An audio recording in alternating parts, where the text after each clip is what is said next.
Pelatihan membuat peralatan dapur dari tempurung kelapa ini diikuti oleh warga desa Lebuk, Aceh Besar.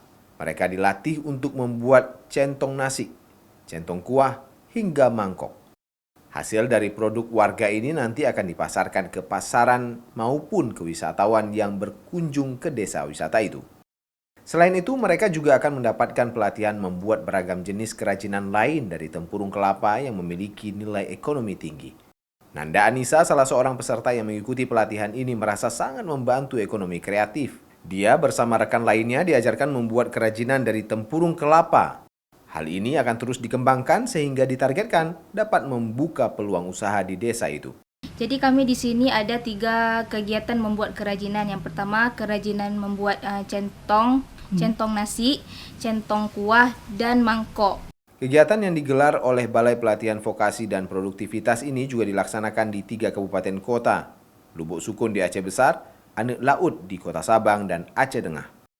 3 daerah ini memiliki keterampilan masing-masing yang dipilih untuk mendapatkan pelatihan serupa. Jadi Millennial Bootcamp ini adalah pelatihan yang lebih dikhususkan kepada kaum milenial.